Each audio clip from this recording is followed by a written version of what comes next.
Imagine this. You spend your life trying to turn moonlight into gold, but instead, the moon gives you something far more powerful: laughter. This is the story of an alchemist, whose greatest mistake turned out to be his most beautiful discovery, and tonight, you'll hear it all. Before we begin, tap subscribe if you love magical stories that make you feel something. Hit like to support the channel, and let me know in the comments, where in the world are you listening from tonight? Let's start this journey together.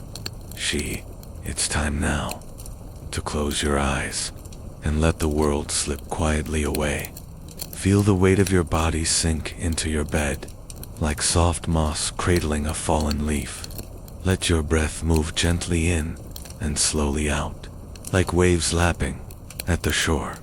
There's no need to do anything now, no place to be, but here, just be, just breathe. You're safe, you're warm, you're exactly where you need to be. As you listen to my voice, allow your thoughts to drift, like feathers on a breeze, light, slow, peaceful. Now, our story today begins, far away, in a forgotten valley, where starlight lingers, longer, and the moonlight dances across the rooftops like silver mist. This is the land of Valoria, a place untouched by time, where cobblestone paths wind through fields of lavender, and the wind hums lullabies to those who still believe in magic. In a tiny, ivy-covered cottage nestled between two hills, lived an old alchemist named El. She was known throughout the valley, not for potions or charms, but for her curious obsession. She wanted to turn moonlight into gold. Yes, moonlight. That silver glow that kisses mountaintops, that slides gently across still lakes, that softens the edges of dreams. Alawan believed it held secrets older than the stars themselves. Every night, as the moon rose high above the whispering pines, she would climb the spiral steps of her tower, each step creaking softly under her bare feet. At the top, she had built a circular chamber with a domed glass ceiling, through which the moonlight would pour like honeyed silk. She would place a crystal basin in the center, surrounded by ancient runes and soft burning candles. She would whisper forgotten words, her voice barely louder than the flutter of moth wings. And then she would wait, not for results, not for riches, but for wonder. Because you see, Alawan didn't chase gold for greed. No, she was a seeker, a dreamer, a listener of stars. Still, she believed, somehow, somewhere, the right mixture of stardust, dew, and forgotten spells would bind the moonlight, would capture its shimmer, and forge it into gold. But one night, something different happened. The moon was round, and full, and hung low in the sky, like a pearl cradled in midnight silk. The wind was still, the forest silent, and the air was thick, not with tension, but with promise. Eloan prepared her basin, as she always did. She lit her candles, she whispered her words. But as the moonlight touched the basin that night, it didn't settle. It shimmered, it twisted, it giggled. Yes, the moonlight giggled. At first, Eloan thought it was the wind playing tricks, but then, a second sound, a soft chime, a tiny bubble of sound that popped with delight. Laughter, not her own, not the wind, not the woods. The moonlight was laughing. She stared, wide-eyed, as the silver glow in her basin began to shimmer, then swirl, then dance. The air filled with the scent of cinnamon and starlight. The candles flickered with joy. The runes glowed golden not with alchemy, but with amusement. And then dash poof, from the basin rose a tiny wiggling, glowing, being about the size of an acorn, with eyes like crescent moons, and wings that fluttered like dreams. It floated upward, and let out a great, bubbling chuckle. Eloan, it said, in a voice like wind chimes dipped in honey. You tried to make gold from moonlight, but instead, you found laughter, the oldest treasure of them all. Eloan blinked. She'd spent years chasing transformation, but never had she imagined joy would be the result. The tiny creature who introduced herself as Luma began to tumble and twist through the chamber, spreading trails of shimmering giggles wherever she danced. Books rustled with murmur, the candles wobbled in rhythm.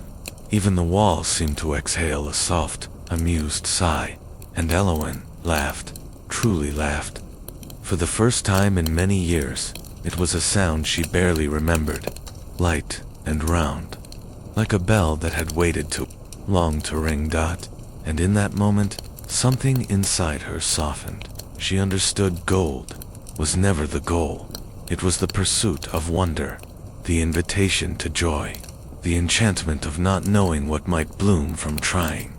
And in that moment, as the moon bathed her tower in its silvery song, Elowen let go of the need to transform Moonlight.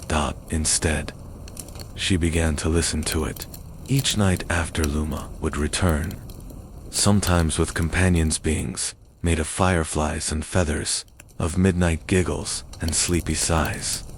They would spin stories in the air, weave dreams through Elowen's hair, and whisper riddles into her shelves. Elowen no longer sought to trap the moonlight. She danced with it, and through it all, laughter echoed through the valley, not loud, not jarring, but soft, like a lullaby remembered just before sleep. Now, as your body rests heavier into your bed, feel that same softness drift through your thoughts. Let Luma's laughter melt the tension from your shoulders, and Elowen's wonder soothe your breath. The story isn't over, but for now, just let yourself float, weightless, like silver dust on moonbeams. Sleep is near. Let your dreams begin to shimmer. And so the days in Veloria passed not in hours, but in hushes, like leaves brushing one another in the wind, like the hush of warm milk poured into a waiting mug, like the hush of eyelids growing heavier and heavier. Elowen's cottage became a place where laughter lingered in the rafters, and joy curled up like a cat beside the hearth. By morning, dew would cling to her windows in tiny crescent shapes, moon kisses, Luma called them, left behind by laughter that hadn't quite finished dancing. Each night, Elowen would climb her tower again, no longer in search of gold, but to share silence with the moon, a sacred kind of silence, where only the soft rustle of wings or the faint giggle of a dream sprite might drift by. Tonight was no different. The sky outside was velvet, stretched wide and tender. Stars blinked sleepily, like children tucked in under their blankets of infinity. The forest below murmured, owls cooing and wind yawning through the trees. Elowen set her basin down once more, though now it was filled not with potions, but chamomile petals and drifting feathers, offerings of peace, invitations to wonder. She sat beside it, pulling her shawl close, her rocking chair creaking in rhythm with her breath, in and out, in and out. Tell me a story, she whispered to the night, and the moon, listening, always listening, answered. This time, it was Luma who arrived, spinning out of the sky like a falling dandelion seed, glowing and laughing with every turn. But she wasn't alone. Trailing behind her was a ribbon of flickering lights, tiny laughter spirits, stitched together like beads on a thread of joy. They hovered, pulsing with giggles, with curious eyes and twinkling feet. We've brought the archive, Luma said, her voice lilting like a lullaby. The laughter archive. Would you like to hear one? Elowen nodded, eyes already growing heavy. The hearth crackled gently below. The flames danced in sleepy spirals, and then the archive began. One by one, the laughter spirits spun into a circle, their tiny bodies glowing warmer, brighter, like fireflies in a fog, and a voice emerged. It wasn't Luma's voice, nor Elowen's. It was a story voice, the kind that flows from one generation to the next, like water through cupped hands. The voice said, there once was a baker who forgot how to frown, and just like that, Elowen was inside the story. So are you. Imagine it. Now, a quaint little town where the streets always smelled of cinnamon and warm yeast, where pies cooled on windowsills and laughter spilled like jam from open doors. In that town lived a man named Tovin. He was a baker, with flour in his beard and honey in his heart. But what made him special was this: he could not frown, not out of stubbornness, not because he pretended. He simply forgot how. Each morning, when he dropped a sack of flour, he giggled. When a pie burned, he chuckled. When it rained and the roof leaked right onto the bread, he laughed so hard he slipped in the dough. People thought him strange at first, a man who smiled through every mishap, who chuckled even when the yeast failed to rise. But slowly, something changed. The postman, who once grumbled each morning, began to whistle. The widow across the lane started leaving little notes in Tovin's mailbox. "You make me smile without trying." And the children, oh, they adored him. They'd gather in his bakery just to hear him laugh at his own jokes. Eventually, the whole town caught it. The giggle, the lightness. It was contagious, like sunlight slipping through shutters.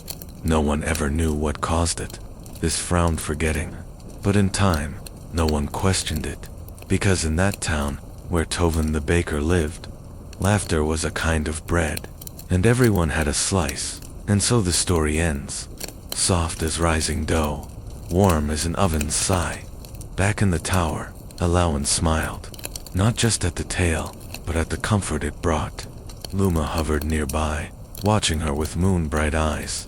"The archive," said the tiny sprite, "is full of laughter forgotten by the waking world. But we remember, and when it's shared, it becomes a lullaby." Alawan nodded, her lids drooping, her breath slowed, her heart full. Outside, a hush fell once more. Stars leaned closer. The moon cradled the tower in its glow, and below, in the valley, a soft breeze carried echoes of joy across rooftops, whispering to sleeping children, curling around crickets and closing petals. "You are safe, you are loved, and even in the quiet, laughter waits for you." Now, let those words curl around your thoughts. Let them nestle in the folds of your breath. Let the warmth of Tovin's oven and the shimmer of Luma's wings lull you deeper, every muscle loosening, every sound softening. Your dreams will carry the story forward, and in the next chapter, something even more wondrous awaits. But for now, sleep, let go, float. And as the stars wheeled slowly above Valoria, casting their ancient light on fields glazed in dew, Alawan sat still in her chair, eyes closed, wrapped in the hush of the moment. The laughter spirits spun slower now, their circle gentle, their lights dimming to a soothing glow like candlelight through fogged glass. Luma hovered by her shoulder, her tiny body pulsing with quiet contentment. "Would you like another story?" she whispered, voice like wind brushing through tall grass. Alawan, nearly asleep, nodded once, and so the archive shimmered, and another voice rose from the hush. "This is the tale of a goose who laid no golden eggs, but could tell jokes. So silly, the king forgot to be sad. Let the image float softly before you now. A grand palace, high on a hill, with banners flowing like syrup down stone walls. And inside, a king who hadn't smiled in years. King Corvin the Silent, they called him, for he had not laughed, nor chuckled, nor even grinned, since the day the music stopped in his heart. No jesters could cheer him, no minstrels could lift his gaze. No feast nor firework could crack the cold mask upon his face. But, oh, one day, a small girl named Mina, from a distant meadow, arrived at the palace gates, with a goose tucked under her arm. Not a fancy goose, not a rare one, just a plain, old, speckled, flappy-footed goose named Pickle. "Let me show the king my goose," she said. The guards laughed. The king has no time for barnyard beasts. But she only smiled. He doesn't need time, he needs Pickle. Curious perhaps, desperate, the guards let her through, and Mina, with Pickle waddling behind her, marched right into the great hall of King Corvin. The king sat high on his throne, gray robes, gray crown, gray eyes. Mina bowed. "This is Pickle," she said. The king barely blinked, but Pickle waddled forward, flapped her wings twice, opened her beak, and said, "Why did the chicken sit on the egg?" "Because she didn't want to exaggerate the situation." The hall froze. Silence thickened, and then from the king's nose, a snort. Barely a breath, but it was enough. Pickle let loose another. "What do you get when you cross a goose with a trampoline?" "A spring." "Chicken." This time, the king blinked. His lips twitched, and Pickle, sensing her moment, flapped again and honked. "I'm not joking around." And something happened. Something marvelous. The king laughed. First, a creak, then a chuckle, then a wheezing, shaking, shoulder-hopping howl of laughter that rolled through the castle like thunder dipped in cream. Servants dropped their trays. Knights dropped their jaws.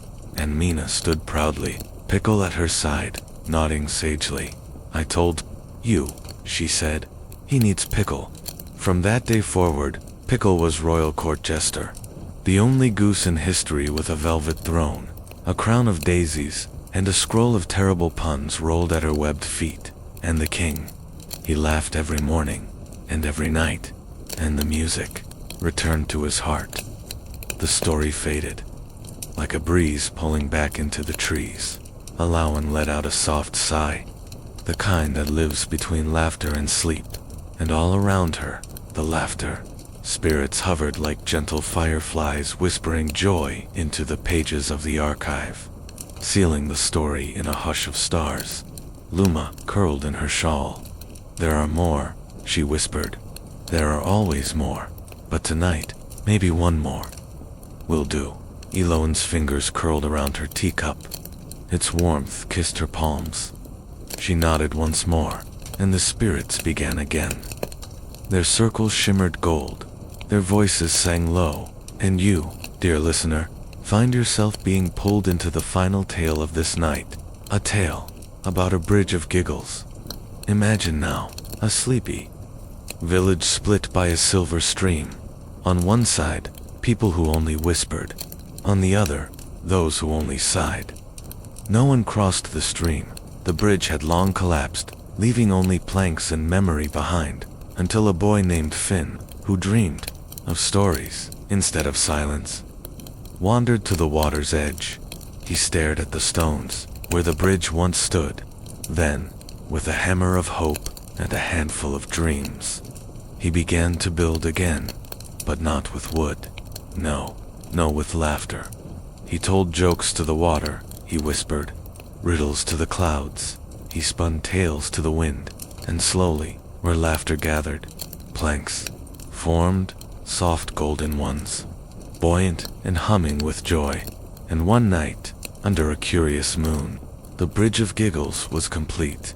People from both banks stepped onto it, giggling softly with each footfall. The laughter beneath their toes lifted their hearts, braided their breaths together, and the village was whole again. Not loud, not wild, just gently, joyful, bound by a bridge made of something stronger than stone. The story faded with the breeze. The tower grew still. Eloan's head rested against the cushioned back of her chair, her breath a whisper. Luma and the spirits dimmed, becoming stars once more, slipping upward through the glass dome, back into the night. And you, too, are floating, now, in this quiet valley, this land of silver laughter and golden dreams. Let your thoughts drift gently. Let your breath rise and fall, as soft as feathers settling. You are in Valoria now, wrapped in wonder, bathed in moonlight, safe, warm, and deeply, deeply relaxed, as the stars turned above the land of Valoria, and the soft light of the moon lingered like a lullaby. Alawan slept in her chair, a blanket pulled across her knees by unseen hands, perhaps Luma's, or perhaps the night itself. But sleep in Valoria is never just sleep.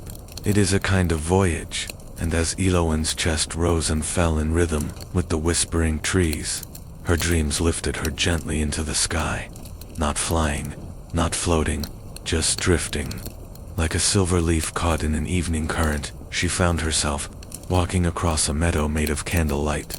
The grass whispered beneath her feet. Above, lanterns hung from invisible threads, pulsing softly, like lullabies waiting to be sung. And at the edge of the meadow stood a figure, not quite human, not quite spirit. A tall shape, cloaked in flowing starlight, with eyes that held galaxies behind them.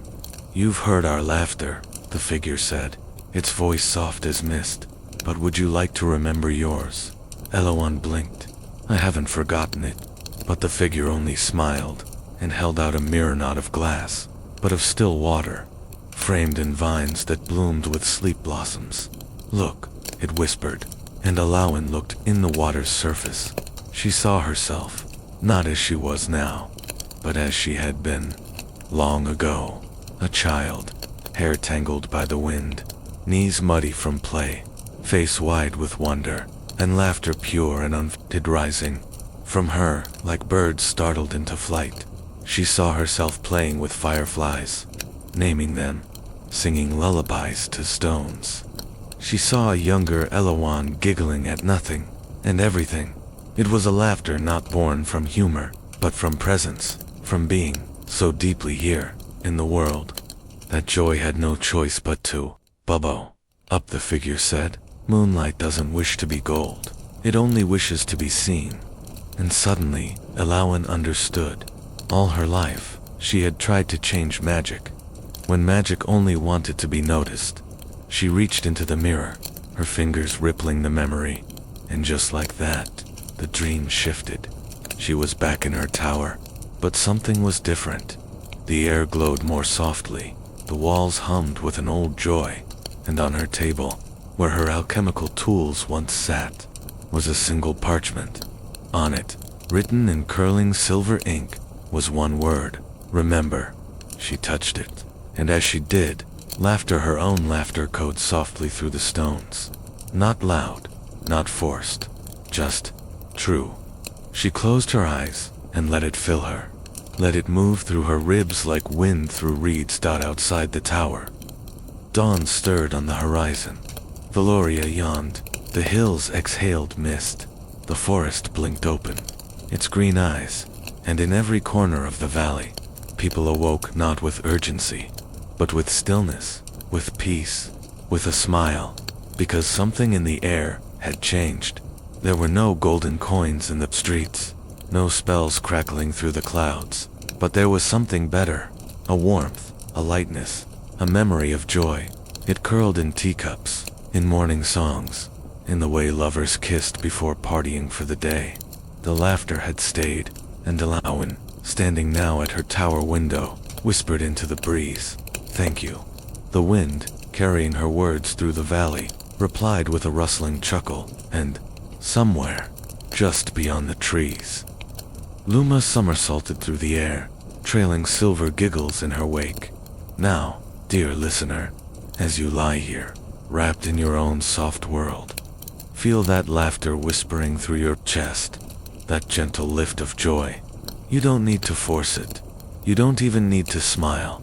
Just remember that the moon glows for you, that dreams are not so far away, that even when you feel still, wonder is listening. Luma is near.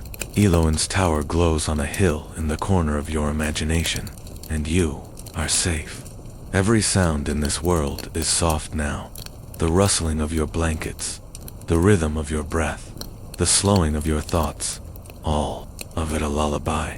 Let yourself rest now. You've wandered far. You've heard the stories. Let the next chapter bloom inside your dreams. Soft laughter will carry you there. Just follow the sound and sleep. Sleep deeper now, like starlight falling into still water. The days that followed were a kind of golden twilight for Eloan, not because she had found wealth, but because she had found something far rarer: stillness, joy, and that soft, secret laughter that lives in the quietest corners of the heart. She no longer filled her tower with experiments or elixirs.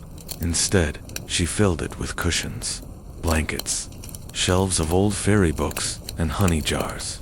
and candles whose wax smelled of sandalwood and stars. People from the valley began to visit not for potions, but for peace. They came not with problems, but with poems, with songs, with dreams they hadn't told anyone in years. They would sit beneath the domed glass of the tower, where moonlight now flowed freely, like a river of silk, and listen to allow and tell stories. And the stories were gifts passed down by the laughter spirits. Some were about children who learned to talk to clouds, others about foxes who traded secrets for riddles, or mirrors that only showed you the parts of yourself that still believed in magic. And always, there was laughter. Not always out loud. Often it was just a breath, or a soft sigh of delight. But it was enough. Alawan had become, quite accidentally, a dream keeper. And Valoria, it became a little brighter, a little softer. People didn't rush through their days as quickly anymore. They paused to smell the cinnamon air drifting from Tovin, the baker's chimney. They paused to hum lullabies to their pets, or wave to the clouds, or giggle when fireflies winked too early. They remembered, and in the evenings, if you climbed a certain hill and lay down in the soft grass, you could see Eloin's tower glowing like a lantern above the trees, and you could hear her voice. If the wind was kind, telling stories to the moon. One night, the sky turned darker than usual, not with storm, but with silence. Even the wind seemed to pause, and Eloin, who had just settled into her favorite chair with a cup of Starness tea, looked up through the glass dome and whispered, "Luma." No answer. She waited. The laughter spirits were late, for the first time in many nights. The tower felt still, in a different way, not lonely, but listening. And then, a soft knock at the tower door. Not a flutter or a chime, a knock. Owen rose, her shawl trailing like a whisper behind her, and opened the old oak door. And there, standing in the silver light, was a child, wide-eyed, freckled, clutching a small woven bag to their chest. The child looked up at her. I heard you keep dreams," they said. Eloan knelt slowly, the candlelight framing her face like a gentle halo. "I try to," she said. "Have you lost one?" The child nodded. "I used to dream about floating, about glowing, but lately, it's like everything is heavy. Even my giggles won't come out." Eloan smiled softly. "Then you must come inside." The child stepped into the tower. The door closed with a sigh behind them, and Eloan led them to the circle at the center, the one where moonlight pooled, like warm milk.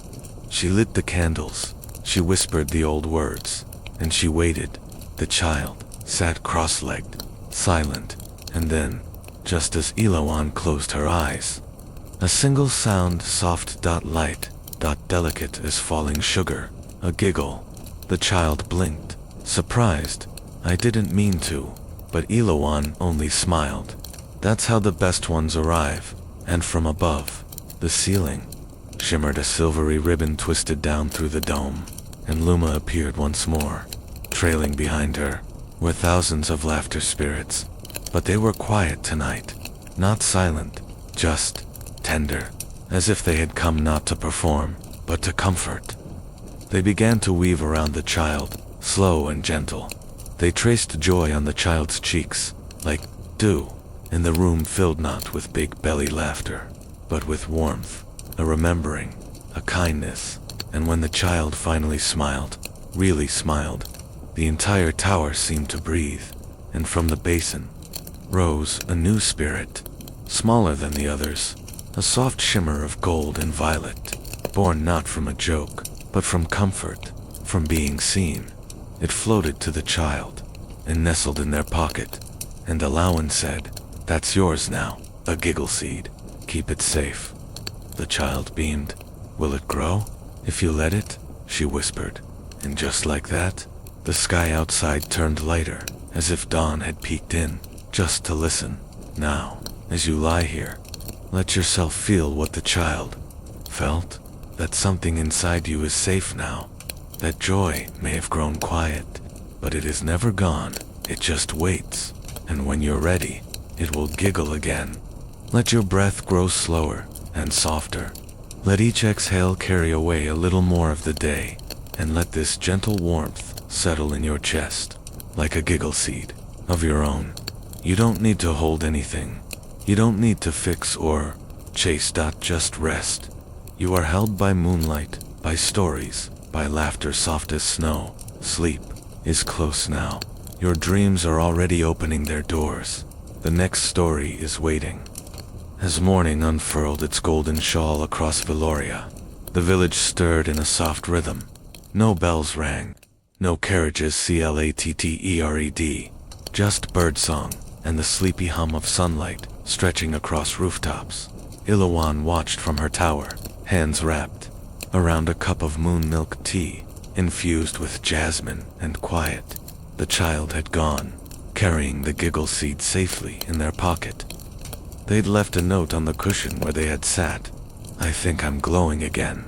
Ilawan smiled, not because she had done anything, but because the tower had done what it was always meant to. Welcome joy. Receive stillness.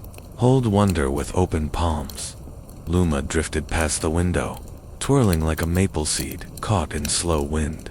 She waved a tiny hand, then disappeared into the morning air, off to tend to more dreams blooming in hidden corners. Ilawan leaned back into her rocking chair, letting it creak gently beneath her. That sound had become a part of her heartbeat. Now slow, rhythmic, grounding. She thought about how it all began. Her younger self, so determined to turn moonlight into gold, to transform the world, to alchemize mystery into certainty.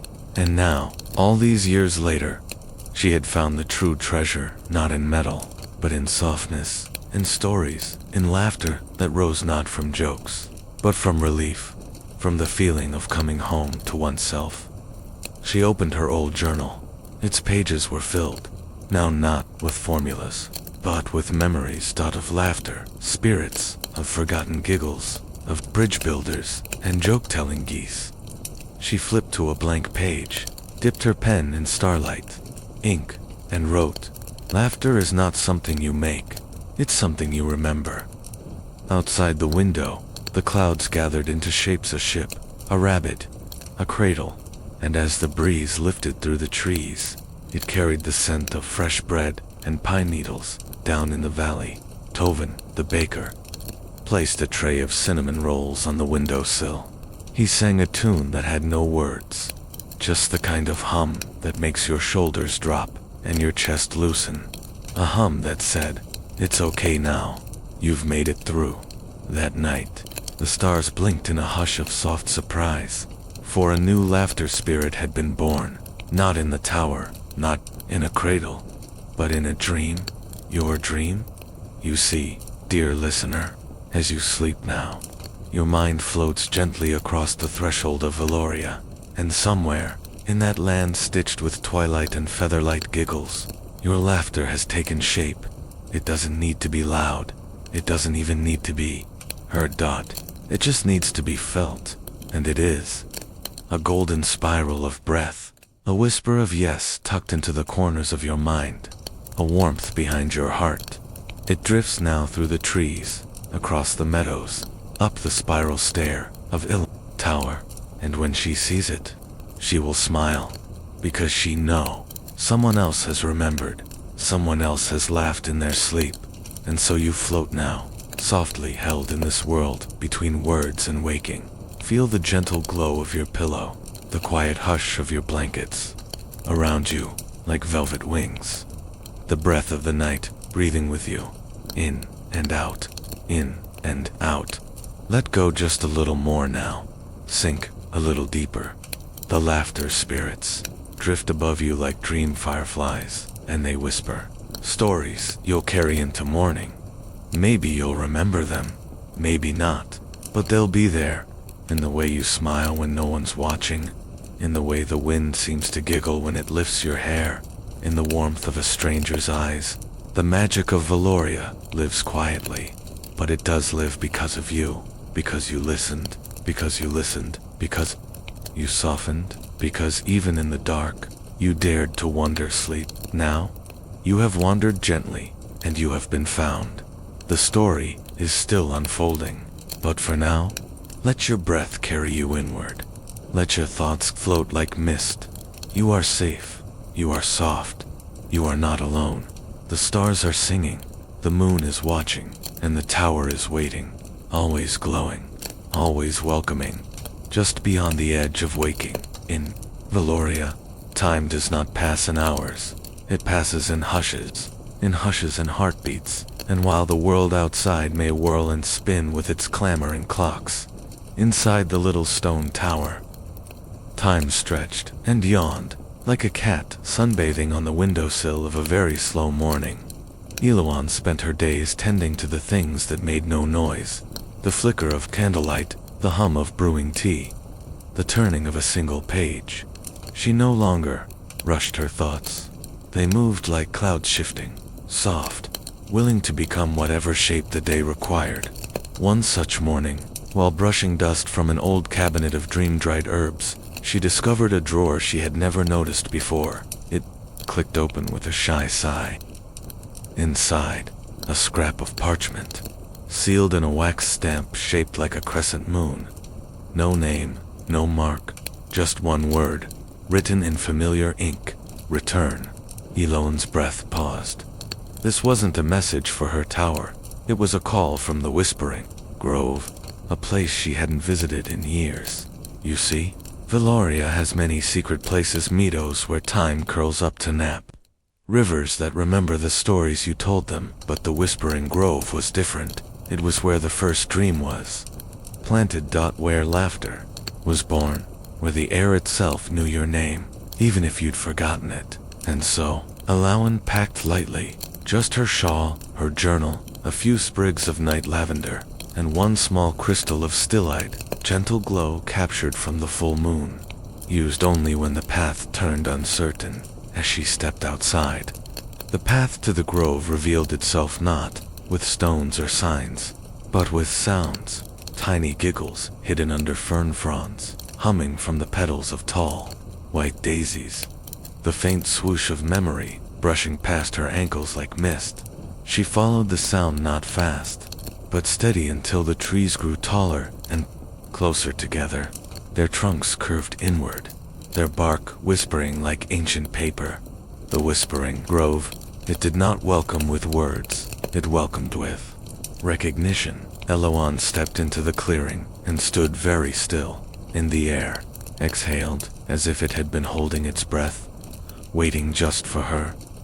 The grove glowed softly, not from sunlight, but from a kind of light that came from below, from within the earth itself. A shimmer that rose through roots, through stones, and lit the clearing from the soul outward. And at its center was a pond, not water, not glass, something between the two. Its surface was so still, so clear, it reflected not just the sky above, but the sky inside. Youth, one that lives in your breath when you are finally quiet. Eloan approached, and the pond began to show her stories, not of others, but of herself. She saw the child she'd once been, chasing fireflies barefoot beneath a velvet sky. She saw the young apprentice, her fingers ink-stained and eager, trying spell after spell to shape the world. She saw the quiet woman, kneeling by her basin, asking the moon to become gold. And finally, she saw herself now, wrapped in gentleness, no longer chasing, simply inviting. The pond shimmered once more and rippled. A single bubble rose from its center and burst in a soft peal of laughter. From that bubble came a new laughter spirit, but this one was different. It didn't glow. It glistened, not with light, but with depth, like a tear held in joy, like silence that has remembered how to sing. It floated toward Eloan and hovered near her heart, and then it spoke not with sound, but with feeling, a knowing. And in that moment, Eloan realized this spirit was hers, born not from a joke, not from a story, but from healing, from the gentle turning inward that happens when you stop asking life to perform for you and start letting it hold your hand. The spirit kissed her chest, light as breath, and nestled there. A second heartbeat. The grove exhaled again, this time in delight, and Alawan bowed. Not because she had received something, but because she had remembered something. That laughter, at its deepest, is not about amusement. It is about presence, the kind that rises when you finally feel safe. Let your breath move with hers now, in and out. Feel that laughter spirit stirring in your own chest. That little flutter. Not loud, not jarring. Just a warmth blooming behind your ribs. It doesn't need to announce itself. It just needs space. And you are giving it that now, in this quiet, in this hush. You are returning to yourself, as Eloan returned to her tower, the laughter spirit glowing softly in her. Something changed. Not in the valley, not in the world, but in the way she saw it. She no longer waited for the moon. She listened to the shadows. She no longer sought the story. She trusted its unfolding. And you, dear listener, you are part of that unfolding, even now, as sleep begins to tug gently at your thoughts. You are walking with Eloan, through soft paths of memory and laughter. Your breath is the wind through Valoria's trees. Your stillness is the silence of the tower. And your dreams are the laughter waiting to be born. In the days that followed Eloan's return from the Whispering Grove, something subtle shifted in the winds that curled around Valoria. You wouldn't notice it at first, not with your eyes. You'd feel it in your ribs, in the way the wind no longer brushed past you, but through you, like it was humming a lullaby from inside your very bones. The laughter spirit that now lived near Eloan's heart pulsed softly, like a second rhythm, one of peace, of grounding, of giggles yet to bloom. And the tower, oh, the tower glowed, even in daylight now, not bright, never bright, but in that way the sun sometimes settles on old stones, the way a cat naps in a sunbeam, the way you feel when a warm cup is placed into your hands, and you weren't even cold until that very moment. It became a beacon not to call people in need, but to remind those who had forgotten. That softness still lives here, and laughter still lingers in the walls. One morning, as dawn whispered its first gold threads through the trees, Eloan woke to the feeling of movement, not outside, inside. She placed her hand to her chest, just above the place where the spirit nestled. It was stirring, not with worry, but with invitation. So, she lit the small kettle, poured a cup of rose thistle tea, and opened the tower's old wooden door. There, upon the threshold, stood a man, not young, not old, wrapped in travel-worn robes and dust that whispered of far places. His face was kind, but tight, like someone who had been holding his breath for many years. He looked at Eloan and said nothing at first. He simply stood until a breeze passed between them, and with it, the tiniest sigh escaped his lips, a sigh that turned into a chuckle. He blinked, surprised. "I haven't done that in a long time," he whispered. Owen smiled and stepped aside. "Then it's good, you've come home." He entered the tower, and together they sat him, cradling his tea with careful hands. Her watching the shimmer of the spirit's light reflect off the basin in the center of the room. He spoke slowly, of long roads, of lost stories, of a weariness that laughter had once healed, but now eluded him. And Eloan listened not with her ears, but with her stillness. And when he finished, she asked him, softly, "Would you like to remember a story?" He nodded, so she rose, reached for her journal, and turned to a page marked only by a feather. She cleared her throat, but only slightly so as not to disturb the hush, and then she began. There was once a wind who lost its song. It wandered over mountaintops, through forests, across oceans, but no melody would come.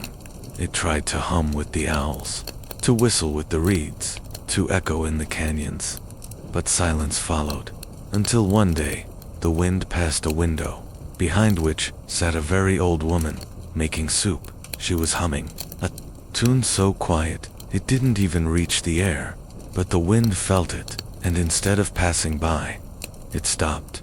It curled itself around her house, around her chimney, around her steaming bowl, and it listened, not for a song, but for a feeling, and there it was. Home. The wind didn't need to make a song, it only needed to carry one. Ilawan closed the journal. The man's eyes had grown moist-knit from sorrow, but from the relief that rises when something finally lands in your soul after circling it for years. He laughed then, a laugh with no edges, no effort, just a release, a return, and Ilawan laughed with him, and the spirit on her chest shimmered so brightly it left a trace of golden light across the floor. A new laughter spirit, born of return. The man stayed a few days. Then, like many before him, he left not with riches, but with weightlessness, with the sound of his own breath. Again. And that was enough now. Dear one, let that story nest inside you, like the wind's melody, wrapping itself around your quietest places. You don't need to be loud. You don't need to be certain.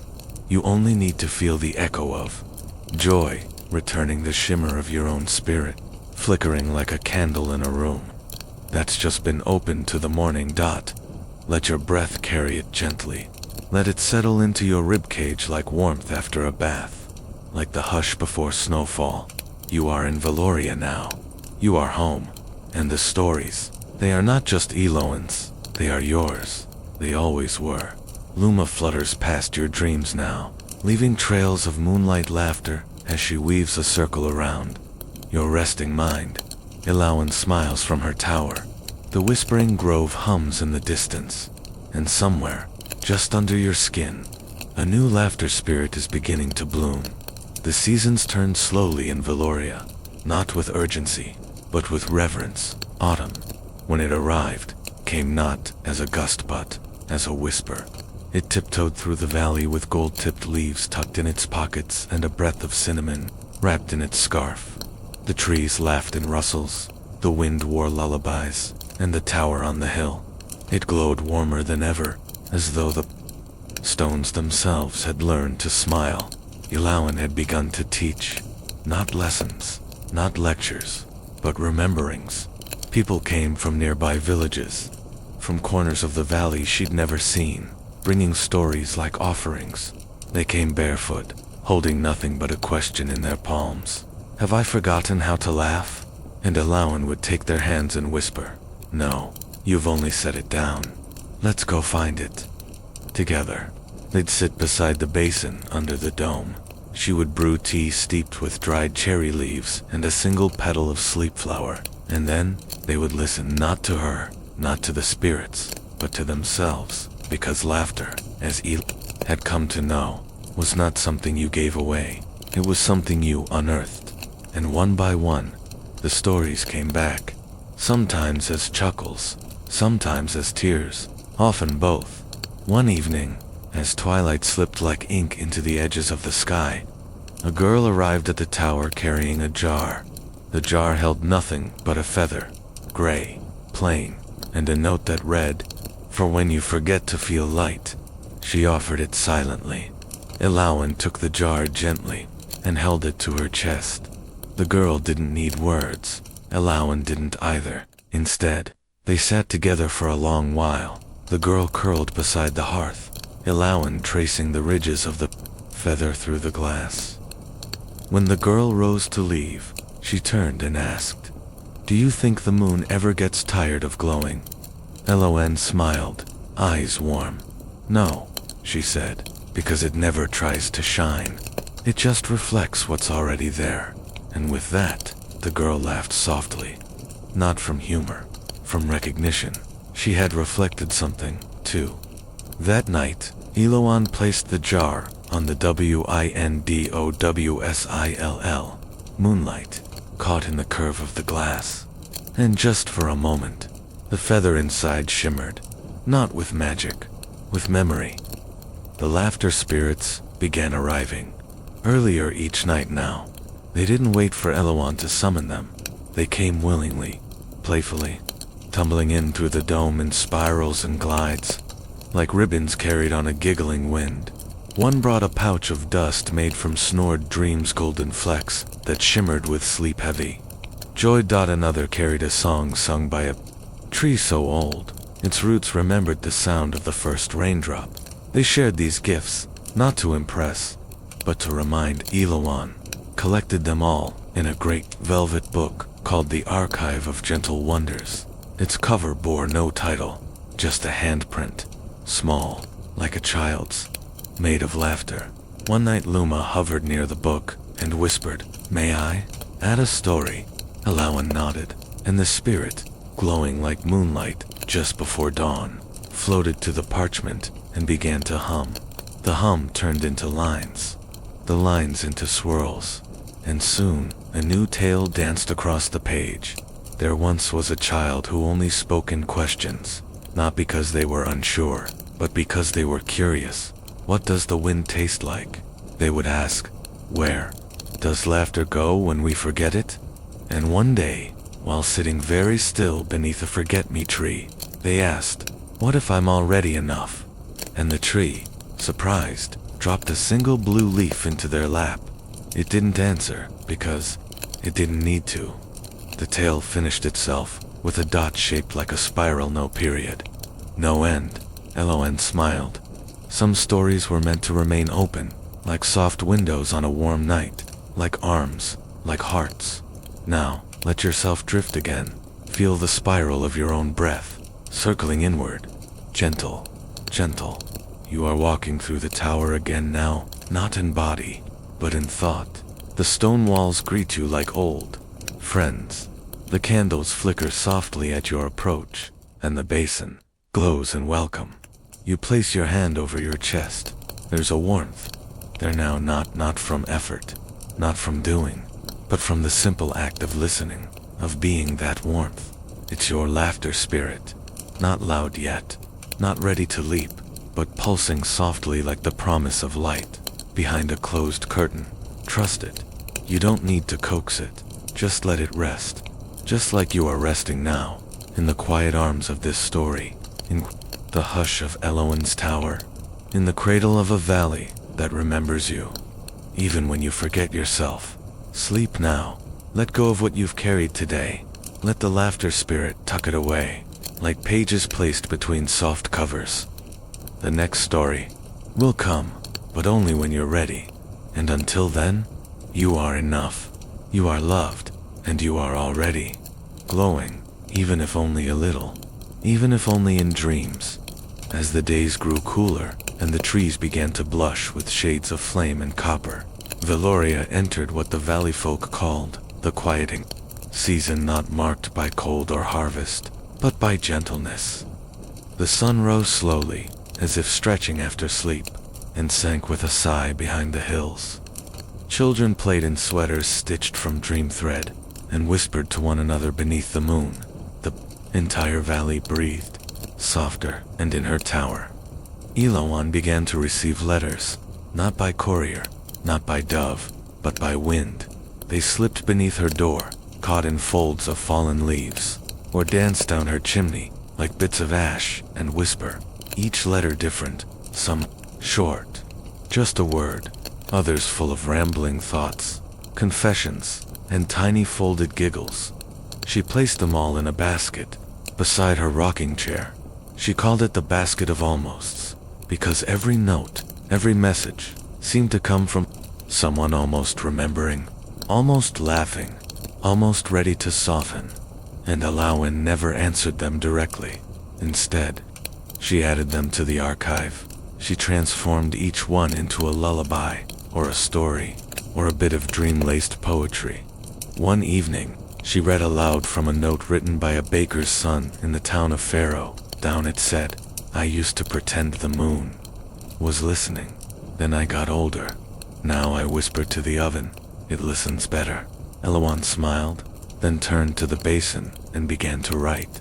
Once, there was a boy who baked loaves full of stories. He kneaded questions into the dough, let the yeast rise on dreams, and when the bread came out, it sang, not loudly, but sweetly. And the moon, jealous of the oven, leaned closer and whispered, "Tell me what he said today." She closed the book and sat back. The fire crackled like laughter shared between old friends. Outside, a fog had rolled in, curling around the tower like a cat seeking warmth. It was a perfect night for remembering, and so Alawan lit her lantern not with fire, but with breath. She whispered a word from her childhood, "Glim," and the lantern flared to life, glowing the color of forgiveness. She walked to the door tonight. She would visit the old orchard on the hill. It was said to be the quietest place in Valoria. Not silent, just full of listening as she walked. Lantern, swinging gently, the path lit itself in moonstones, small, glowing pebbles that rose from the ground like bubbles when a soft footstep passed. The orchard was nearly asleep. Branches hung low, leaves turned inward, and yet it greeted her, not with sound, but with stillness that welcomed. She sat beneath an old plum tree, and the tree shifted just enough to cradle her shoulder, and there she began to hum. Not a song, a memory, the kind of sound that can only come from a place deep in the ribs, where sighs are born and stories rest. The laughter spirits gathered slowly, swirling between the fruit-heavy branches, each one glowing in the hue of old joy amber, rose, silver, dusk, blue dot. And then Luma came. She landed gently on Iloan's knee and spoke, barely louder than the rustle of a dream. "The orchard has a story for you." Iloan tilted her head, "Then let it tell me." Luma smiled. "It already is." And just like that, a breeze stirred. It carried petals and hushes, and the scent of apples too shy to fall. And in that breeze came a tale. A long time ago, before the laughter spirits had names, the orchard grew from a single seed planted by a child who had never heard a joke. The child believed fruit was serious, trees were solemn, and orchards were meant to be silent. But the seed had other plans. Each time the child visited, it would shake a little giggle beneath the soil. And one day, when it finally broke through the earth, its very first leaf made a sound like snickering silk. As the tree grew, it whispered ridiculous riddles to the clouds. It convinced the wind to dance backwards. It taught the soil to hum lullabies at midnight dot, and the child began to smile. Not because they understood, but because they felt invited. The orchard taught them, laughter is not confusion, it's connection, and even fruit, when ripe with joy, will fall just a little more gently. The breeze faded. The laughter spirits hovered in soft silence, and Iloan leaned her head against the trunk, not to sleep, but to rest. Her laughter spirit pulsed gently, and from her shawl, a tiny flicker of golden light peeked out and joined the others in the branches above.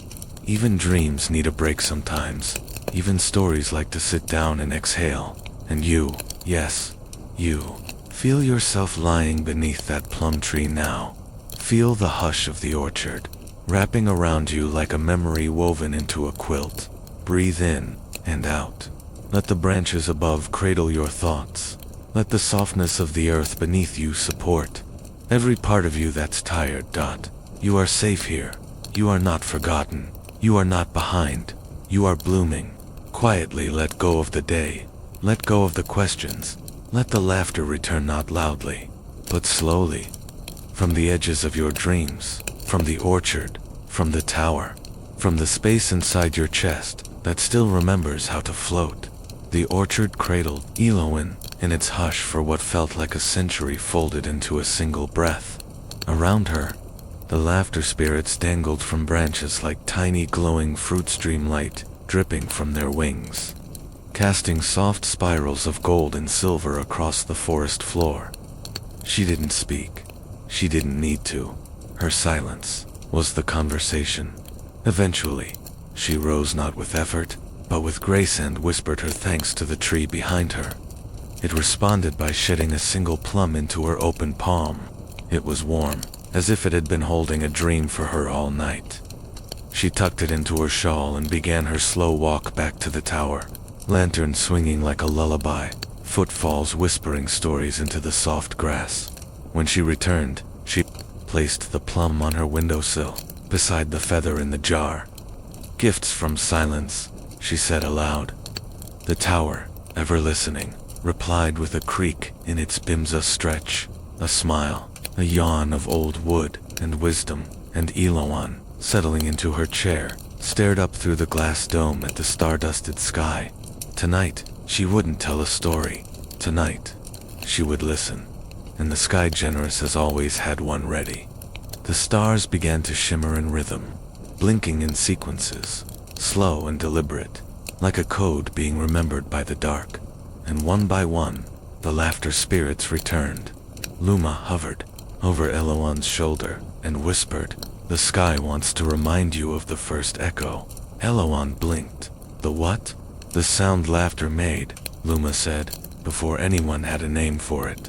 And then the sky opened, not with a roar, not with thunder, but with a sound like distant chimes tumbling through velvet. It wasn't loud, but it reached. It slid beneath your skin, and behind your eyes, and into your breath. And Eloan remembered.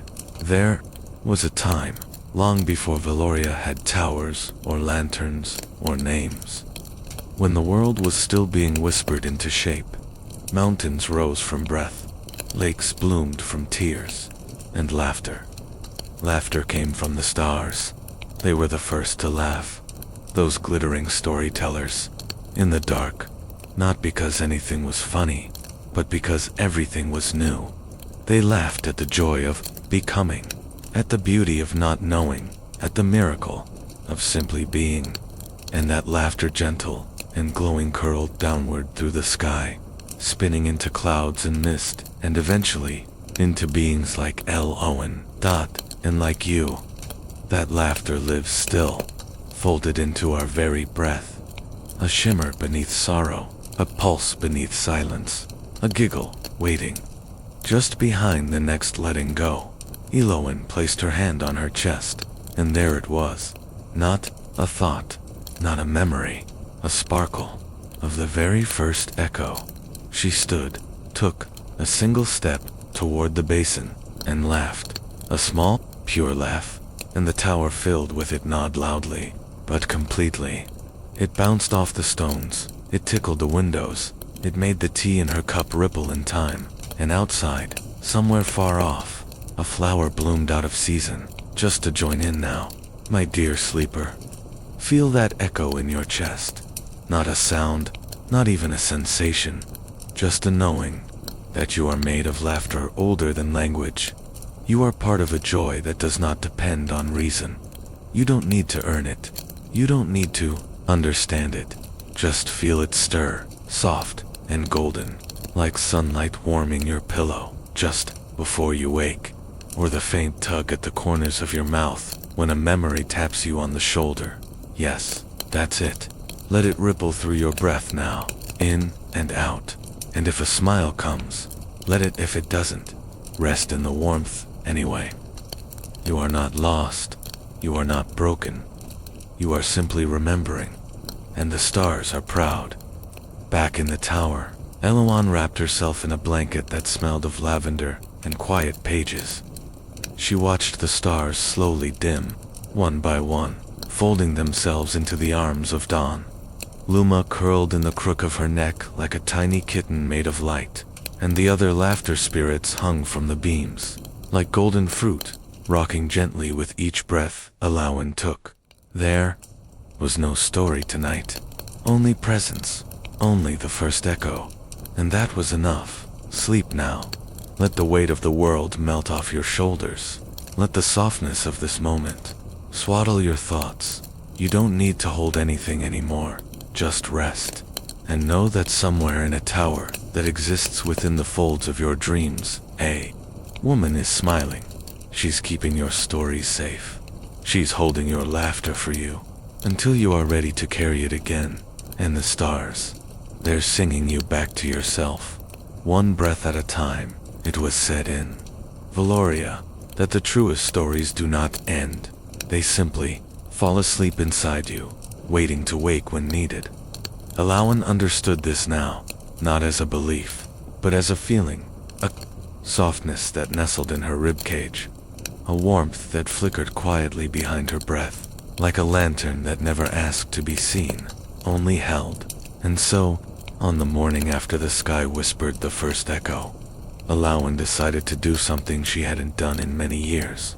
She packed a dream bag, a woven satchel made of sleep, stitched by moonlight in memory. She placed only 3 things inside: a slice of honey bread wrapped in silk paper, a smooth pebble from the basin, kissed by laughter spirits, and the plum from the orchard. Now gently glowing, she left. The tower with no destination, only a feeling, a call, not a voice, but an invitation. The path ahead unfurled slowly. Soft moss greeted her steps. Ferns nodded like old friends. The trees leaned inward, whispering, "Go gently." As she walked, Ilawan listened, not to the world, but to her own inner hush. It sounded like ocean waves brushing the inside of a shell, like the exhale after you've just remembered something precious. That's when she came upon the field, wide, open, quiet, except for the center where a single figure sat, legs crossed, head bowed, a boy, perhaps 10, perhaps timeless. His eyes were closed, but when Ilahone stepped near, he smiled. "I was hoping it would be you," he said. Ilahone blinked. "Do I know you?" The boy opened one eye. "Not yet, but you will." He patted the grass beside him. She sat, and together, they breathed. The air was filled with the scent of lemonwood and riverstone. The grass hummed with sleep-heavy bees, and somewhere nearby, a breeze sighed through a harp of tall reeds. The boy spoke first. "I keep laughter in jars," he said, "but only the kind people forget they ever had." Ilawan turned toward him. "How do you find it?" He grinned. "By listening to their silence." She nodded. "That's where the brightest giggles hide." They sat a while longer, and then the boy reached into the earth beside him and pulled out a small, blue glass jar. Inside, a single swirl of golden mist twirled lazily. "I think this one's yours," he said, offering it to her. Alawan took it gently, and when she held it to her ear, she heard herself much younger, running through a garden, laughing so hard. She hiccuped P.D. It was her first laugh, not from hearing something funny, but from realizing she existed. She was alive, and it felt good. Eloin's chest quivered softly. Not a sob, not even a tear, just a release. And the boy, satisfied, nodded once. He faded then, not with drama, just with peace, like a thought remembered, and then allowed to float away. Eloin stood, the jar tucked carefully in her dream bag, and though the field was now empty, she felt fuller than ever. She returned to the tower at dusk, stepping inside as candlelight stretched across the stone walls like lazy cats. She placed the blue jar on her bedside table, beside the feather in the jar, and the plum. Her collection of soft wonders had grown. None of them sparkled, none shouted, but each glowed in its own quiet way, and Alawan, in that golden hush before sleep, whispered something into the stillness. "Thank you for letting me be soft." The tower creaked in reply. The spirits hummed low and long. And somewhere in the rafters, Luma spun a new dream into the ceiling beams, a dream woven just for you. Yes, you now. Let that blue jar sit on the shelf of your heart. Let the laughter inside it swirl quietly behind your ribs. Let it remind you, you existed once in pure joy, and that joy, it still lives inside you, even if buried, even if quiet. It's there, like plum-scented air in an autumn orchard, like the warmth in your hands, after holding something dear, like the weight of a blanket, when the night has finally grown quiet. You are safe. You are so deeply, wonderfully safe. And sleep is near, very near now. Each breath cradles you, each word tucks you in a little more. You are not alone. You never were. Valoria lives in the folds of your dreams, and the tower glows on in the distance, waiting, welcoming. Home, in the heart of the tower, under its silver glass dome, Alawan slept. But sleep in Valoria, as you know, is not a closing, it's an opening. While her body rested beneath a hand-stitched quilt of stardust thread, her dreaming self wandered the space. Between not lost, just floating. She passed through soft corridors, woven from past laughter, each one a golden thread, unspooling into memory. She saw the baker against Hoven laughing so hard, he dropped an entire tray of jam buns. She saw Pickle the goose, now wearing spectacles and teaching puns to a row of enchanted hedgehogs. She saw the orchard's plum tree, now grown taller. Its branches hung with bells that rang only when someone remembered their first joy. And then, she came to a door, one she had never noticed. It pulsed with moonlight, and carved into the wood was a symbol, a spiral, wrapped in a feather. She stepped through without hesitation. Inside, a room, round, endless, lit, not by fire or star, but by gigglelight. That soft glow born when someone laughs quietly into a scarf or pillow.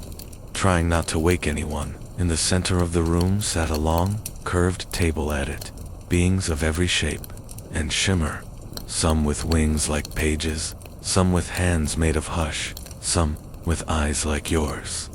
They were the story keepers, and one of them a figure with a crown, made of candle wax, and teardrops turned, and spoke Eloan. They said gently, "You've returned."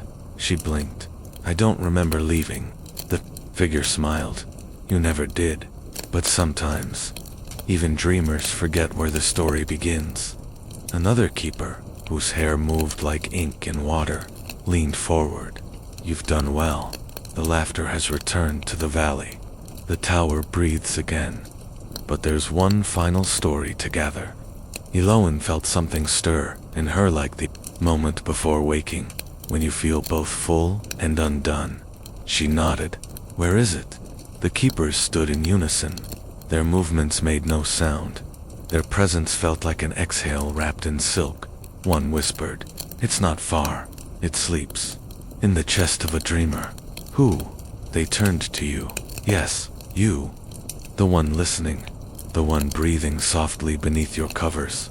Eyes closed, body warm." The keeper of the candle crown stepped forward. "Will you let us in? And so, dear dreamer, breathe now. Breathe with intention. Because the story they seek lives inside you. In the space between your sighs. In the little things you forgot mattered. In the sound you made as a child. When you first tasted rain. Yes, that sound, the one no one heard. But the story keepers did. And they come to gather it. Not to take it, but to witness it. So it may bloom. So it may return to you. So it may become a light to guide others home. Back in the tower, Eloan stirred. She opened her eyes. Even though dawn had not yet broken, a breeze whispered through the glass dome. It carried a single, shimmering feather. It floated down and landed softly on her chest, and beneath it, a story was beginning to stir. She didn't speak. She didn't rise.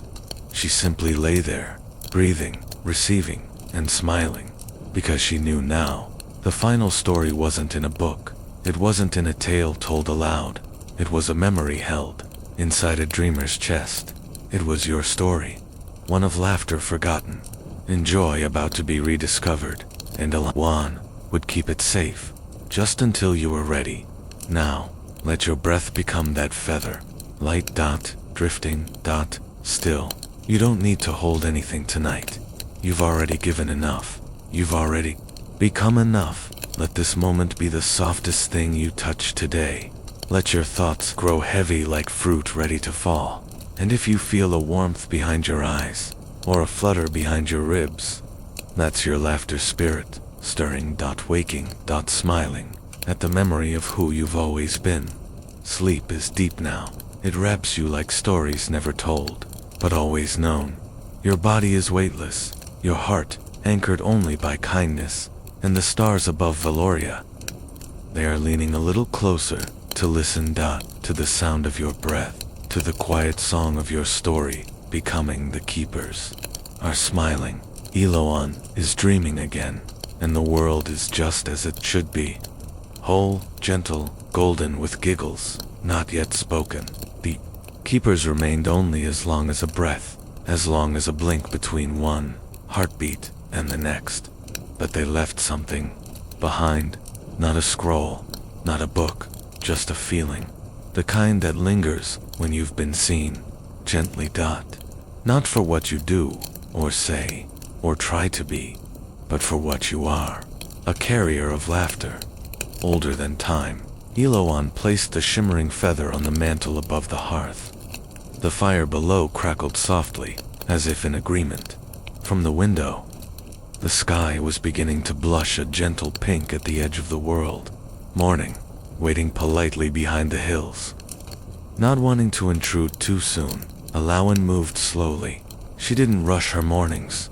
She believed every day deserved to begin in quiet wonder, not noise.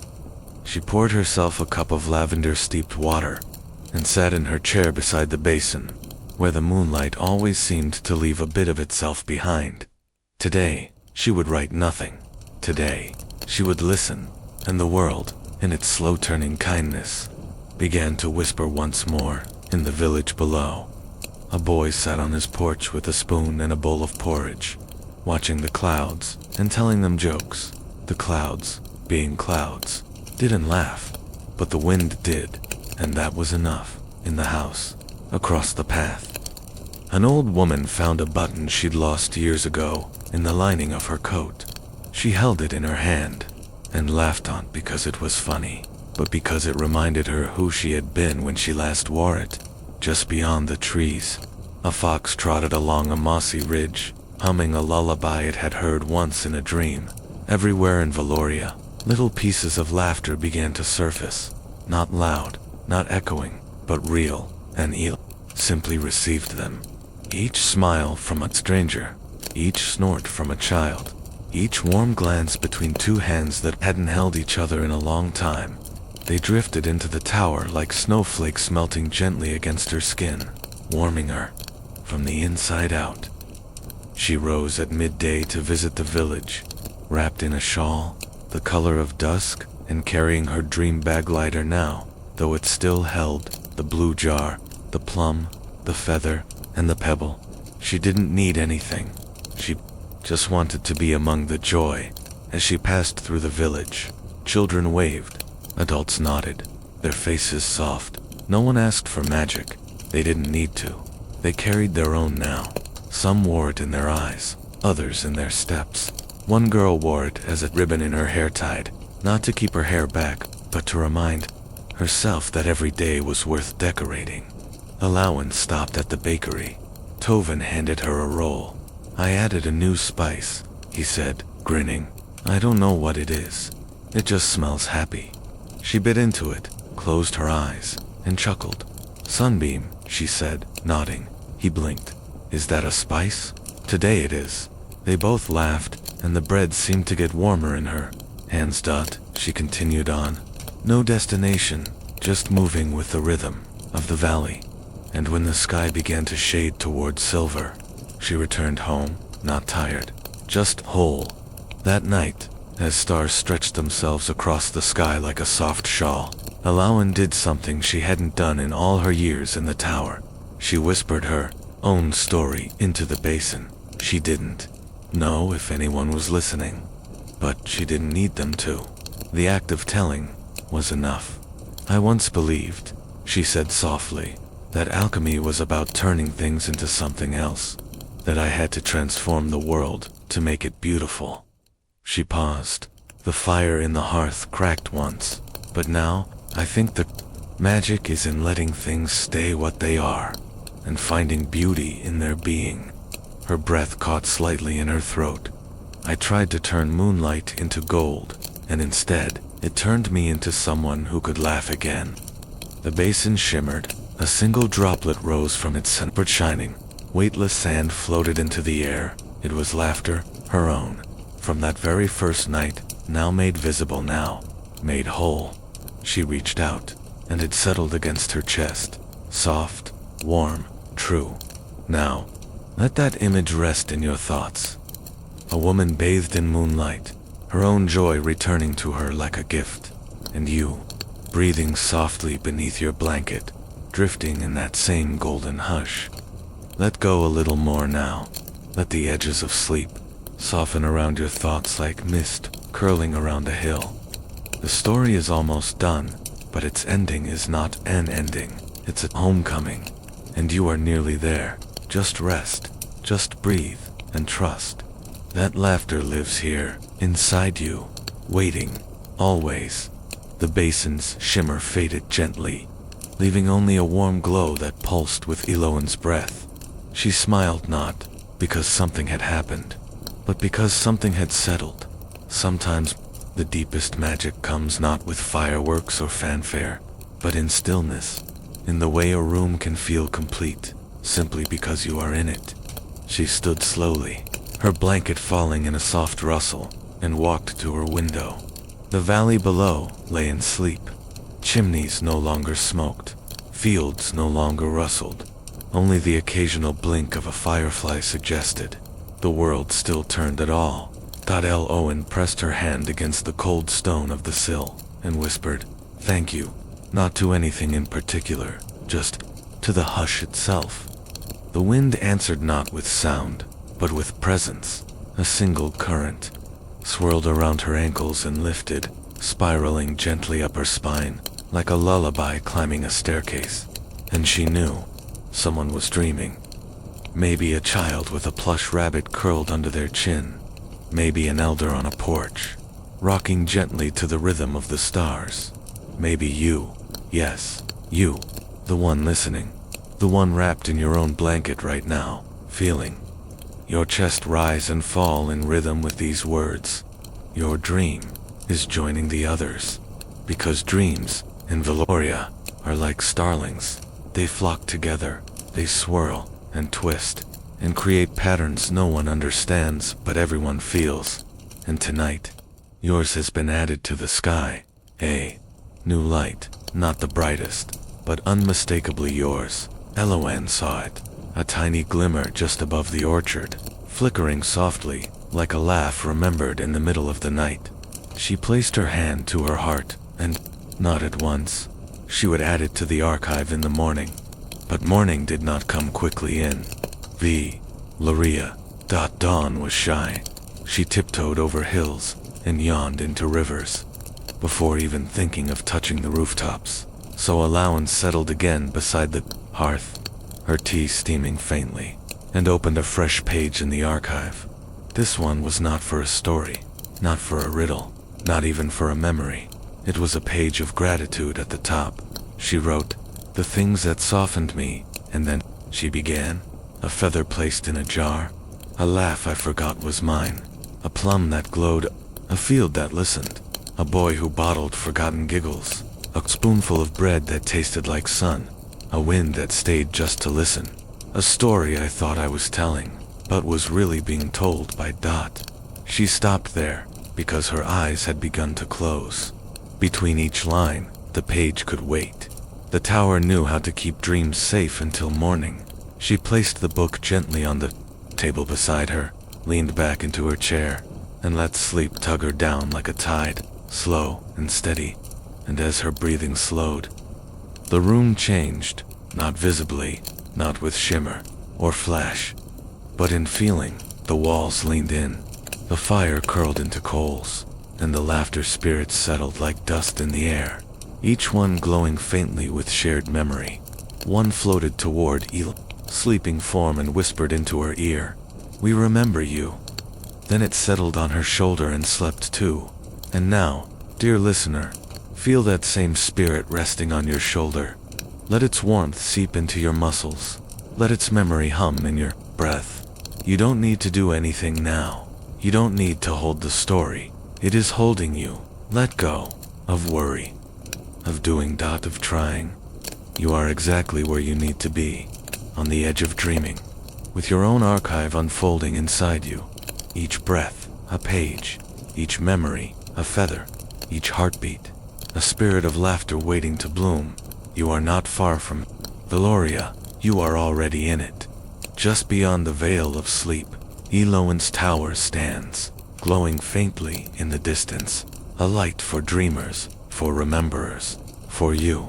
Sleep now, soften that there is more to come, but the next chapter can wait. It's already written. You'll find it when the time is right. For now, let the hush hold you, let the moon keep watch, and let laughter carry you gently.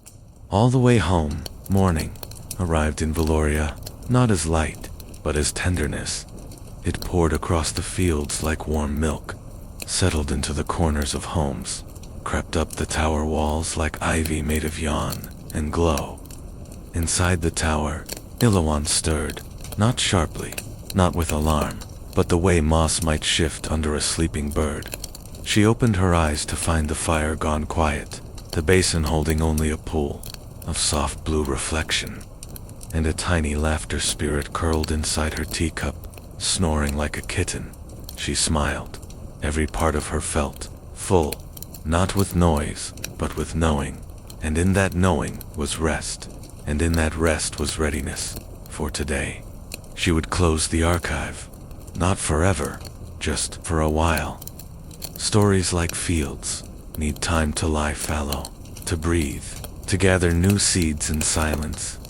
She rose, slowly wrapping her shawl around her shoulders, and approached the great velvet book. On her table, it no longer shimmered, it no longer whispered, it glowed, soft, like breath. She opened to the last written page and read the final line. She'd recorded the night before, a story I thought I was telling, but was really being told. Bye. She placed her hand flat on the parchment and whispered, "Thank you."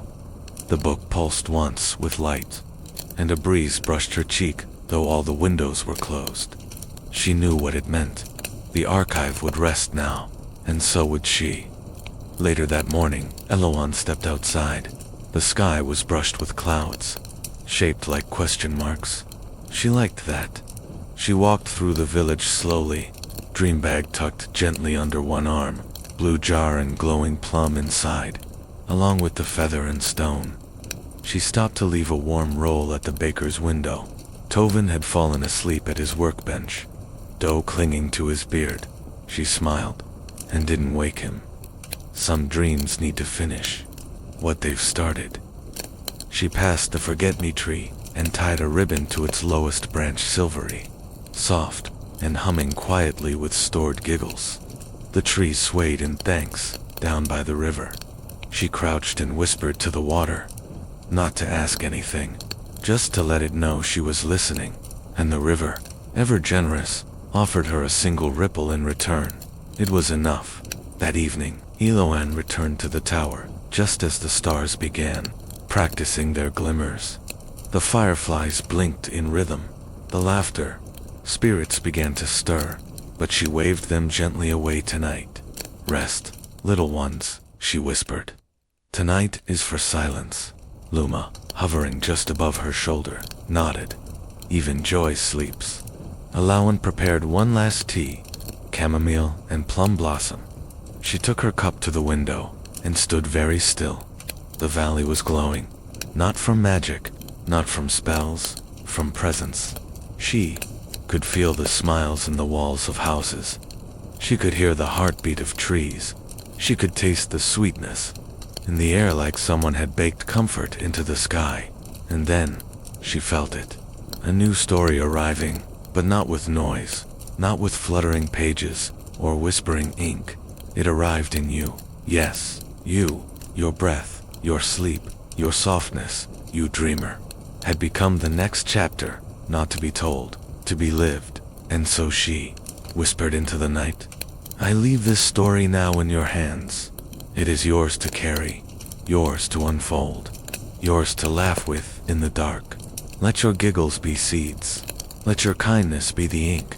And when you are ready, tell someone their story is beautiful, even if they have forgotten how to hear it. The basin shimmered once more.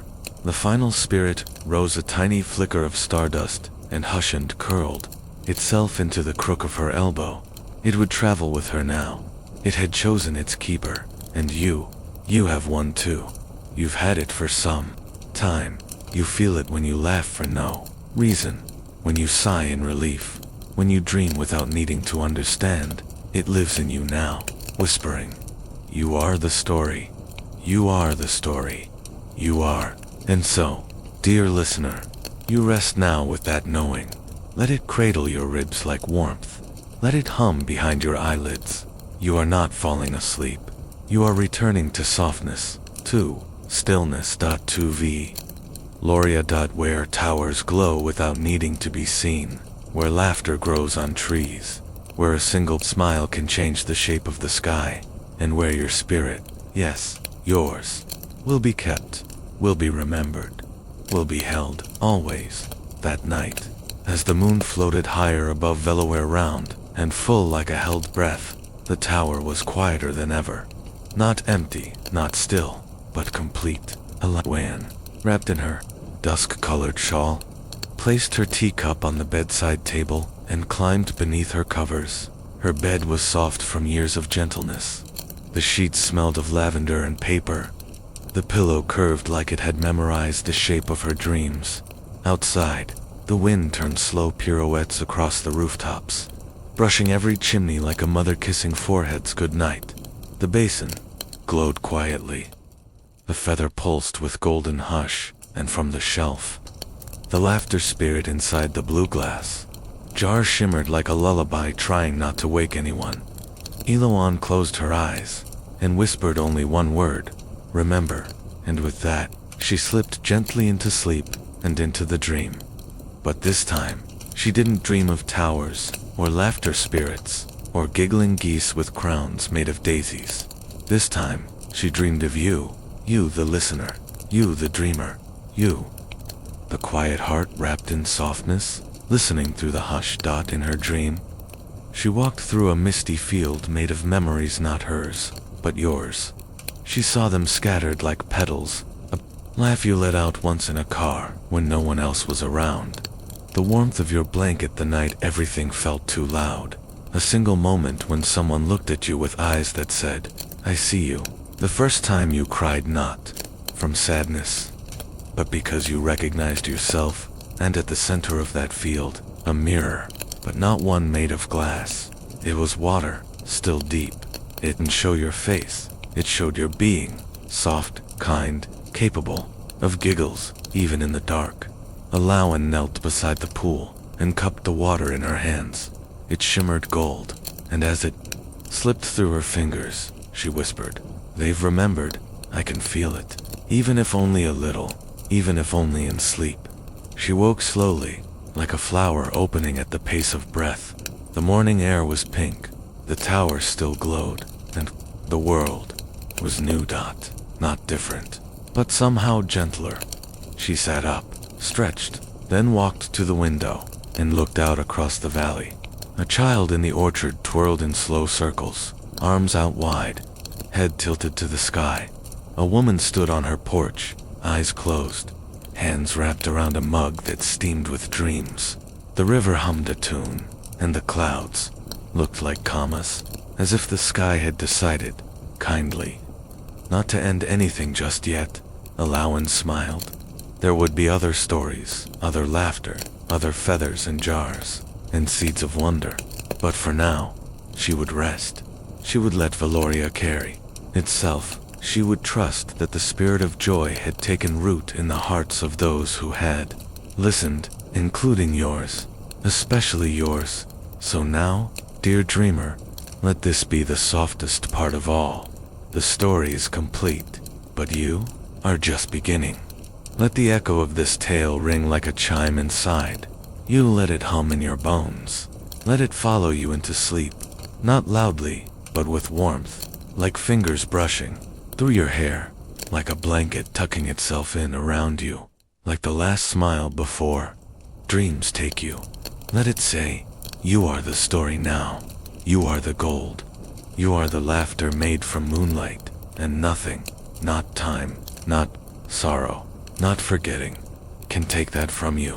Sleep now, deeper, still. You've earned it. Your spirit will be held tonight. Your laughter will bloom again, and the stars will write your name in a language only dreamers understand. Valoria waits, always just beyond the curtain of your next breath, and Alawen. She's already smiling. And so, the seasons passed in Valoria. Not with urgency, but with grace. Autumn melted into winter, and even then, the snow that came was gentle. It fell in spirals, rather than flurries. It coated rooftops like icing sugar on soft bread. The tower never felt cold. Warmth radiated from within, not just from the fire, but from all the laughter it had gathered. Joy, after all, is a kind of heat. The kind that lingers even after a candle is snuffed. Iluan spent the winter writing less and being more. Some days, she sat by the window for hours, simply watching the snowflakes argue softly with the glass. Other days, she walked the orchard paths, her boots sinking just a little into the fresh white. Luma would flutter above her, painting frost spirals onto branches, giggling with every swish of her wings. At night, Iluan returned to her chair, dream bag by her side, and read back through the archive, not to find anything, just to remember. Each page whispered, each line glowed. The blue glass jar sat nearby, the laughter inside swirling slowly now, like it had grown sleepy and content. One night, she opened it, not because she needed to, but because she wanted to offer it freedom. The laughter spirit inside blinked, hovered, and without a word, nestled into her shawl and rested against her collarbone, its glow sinking with her heartbeat. That night, Alawen dreamed of candlelight that spoke. It told her, the greatest gift is not to gather stories, but to remind others that they carry their own. She woke with tears on her cheeks. Not from sorrow, from recognition, as spring tiptoed in the valley began to laugh again. More openly this time, children rolled down hills, birds returned with new songs, and very poor timing, which made the flowers chuckle. Someone in the village painted their front door yellow, just because the color felt like a memory of sun. Iluan began to see people arriving at her tower not with questions, but with offerings. A poem folded into a walnut shell, a pebble that looked like it had yawned, a tiny bell that only rang when someone let go of something heavy. She placed each one on her windowsill, where the morning light could kiss them awake, and every so often, she'd whisper, another giggle remembered, and you, dear dreamer, you too have carried something from this story, even if your eyes are closed now, even if you've drifted somewhere deeper than thought, you have a laughter, spirit inside you now. Maybe you felt it, a warmth, a flutter behind your ribs, a soft tug at the corners of your mouth when no one else is around. That is Valoria's gift. It lives in you now. It will bloom when you need it. It will hum when you're tired. It will wait quietly when the world is loud. But it will not leave. You are the keeper.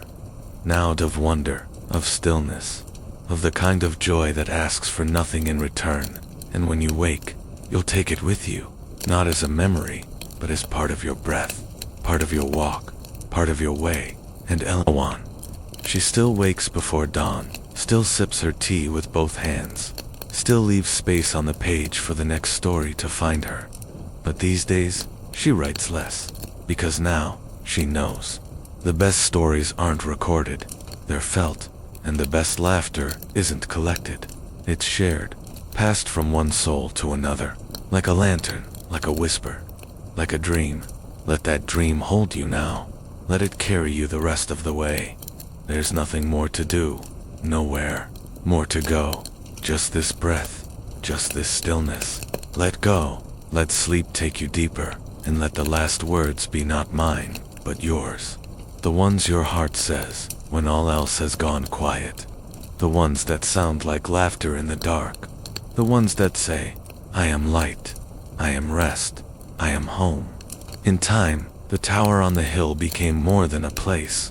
It became a feeling. It lived not just in stone and stair and hearth, but in every soft pause, every slow breath, every moment someone chose gentleness over noise. The villagers spoke of Alawen with reverence, but not in the way one speaks of legends. They spoke of her the way One remembers a song that helped them sleep as a child, not because it was grand, but because it was there when they needed it. They said, she taught me how to listen. They said, she reminded me of something I didn't know, I'd forgotten. They said, she made the quiet feel kind. Ilawan never asked for any of this. She never sought to be known. She only followed wonder, only chased stillness, and in doing so, she created a home for laughter so old and sacred. It didn't need to explain itself, it just was. One evening, long after the sun had folded itself into the horizon, like a letter placed lovingly in a drawer, Ilawan stood beneath the stars with her hand resting on the windowsill. The basin glowed faintly behind her. The feather in the jar had begun to pulse. Again once every few heartbeats. The blue glass laughter spirit slept soundly, curled like a comma between paragraphs of quiet. And outside, the wind was carrying something. Not a storm, not a chill, but a question. She felt it land against her skin like a snowflake with a message tucked inside. She closed her eyes, and the question unfurled itself gently. Will you ever stop telling stories? She didn't answer immediately. She let the question linger, let it sit beside her like an old friend who needs no reply. And then, after a long while, she whispered, only when everyone remembers they are one. The wind sighed, not in relief, in agreement. That night, Ilawan dreamed of a library without walls. Shelves stretched into the sky, but the books weren't written in ink. They were written in moments. A giggle behind a curtain. The hush after a child says, I love you for the first time. The way someone touches their chest when they hear a song that knows them better than words. Each memory a volume, each feeling a chapter. And in the center of the library stood a chair and a pillow, waiting for someone to sit and read themselves back into being. Ilawan sat down. The book that floated to her lap was warm, and when she opened it, she saw you, sleeping, breathing, becoming. The book smiled in her hands, because the story was still being written. Even now, even here, in the rhythm of your chest, in the softness of your resting limbs, you are the newest volume. You are what the stars will tell each other tonight. You are what the tower remembers, back in the waking world. Dawn tiptoed into the valley once more. It kissed the frost. From the window glass, it poured warmth through the orchard branches. It filled the spaces between dreams with gold, and in the tower, Ilawan stirred, then stretched, then smiled. She didn't need to write anything today. Some stories don't live on the page. They live in what you choose to become. And as she moved through her little home, she looked to her tea, her chair, her jar, her shawl, and whispered softly, I am still becoming, too, and so are you. Dear dreamer, even now, especially now, sleep has wrapped its arms around you. Your breath is slow. The story is no longer being told to you. It is rising from you, from the hush behind your thoughts, from the quiet joy beneath your ribs, from the part of you that remembers moonlight and mist and laughter that doesn't need to explain itself. You are dreaming now, and the world is listening. Valoria is listening. Ilawan is listening. The story goes on, because you go on. There is a moment just before true morning, when everything holds still. The birds haven't yet sung. The wind has not yet moved. The trees simply wait. It is a moment of invitation, a soft space where dreams and waking overlap, where anything is possible, because nothing has yet been asked of you. Ilawan stood in that moment, not quite inside time, not quite outside it. She stepped outside her tower in her slippers, her shawl wrapped loosely around her shoulders, and looked up at the sky, and there it was, a single star, still shining, though it should have faded, and she knew it was your star, still burning, still watching, still telling its story in flickers. She closed her eyes and pressed her palms together at her heart. Thank you, she whispered, for keeping the story alive.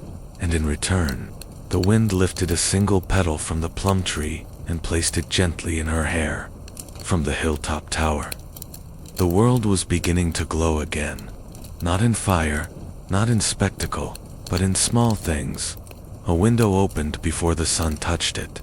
A bell rang, not from force, but from memory. A cat curled into the crook of a sleeping child's legs and purred, a story passed down from ancient dreams. And in each of these quiet moments, Eloin felt it. The laughter spirit blooming not just in her, but everywhere. Valoria had become a garden of memory, and each breath was a petal unfolding. She turned back into her home. The basin shimmered one last time for the morning. The blue glass jar now sat empty but not hollow. The spirit had moved on, into the wind, into the world, into you and the feather. It remained, not pulsing, just resting, like a page at the end of a book, waiting for the next story to be placed gently upon it. Later that day, Eloin sat with the children of the village beneath the forget-me tree. They asked for a story. She smiled, but said nothing. Instead, she placed a hand on her heart, closed her eyes, and simply began to giggle. It started soft, then grew. One child joined her, then another dot, and then the tree itself rustled in joy. They laughed until tears streamed down their cheeks, and they forgot what they had even asked for. And when they stopped, there was silence. Not the silence of nothing, but the silence of everything felt, heard, held back in the tower that evening. Eloin lit one final candle. Its flames swayed like a lullaby, and she knew it was time to rest now, not from fatigue, but from fullness. She laid down beneath her quilt, the feather, the stone, the plum, the jarrage on their shelf, waiting, not watching, just being. Luma hovered nearby, smaller now, quieter, resting against the curtain rod like a whisper that didn't need to be spoken. And as the stars stretched themselves across the sky one last time, Eloin closed her eyes, smiling. No story left untold, no spirit left behind, no laughter wasted. And you, dear dreamer, you are still wrapped in this tale. Even now, your breath has become the rhythm of Valoria. Your sleep has become the soil from which new stories will grow. The laughter inside you will rise when it's ready, and when it does, the wind will carry it, the stars will echo it, and someone, somewhere, will smile without knowing why.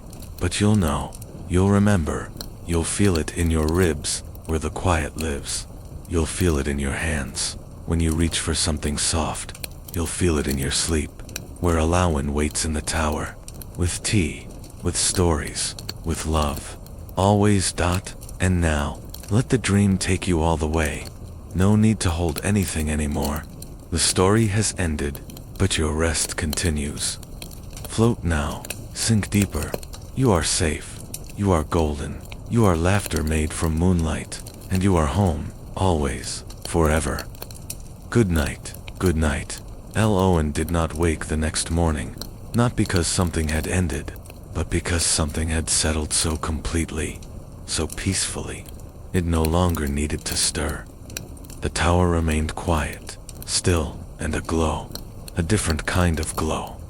The kind that lives inside stories when they are finished, but never truly over. Outside, the valley bloomed with its usual slow rhythm. The baker whistled without knowing why. The river danced in curls along its bank, whispering jokes only pebbles understood. Children told each other dreams that hadn't yet happened, then laughed like they already had.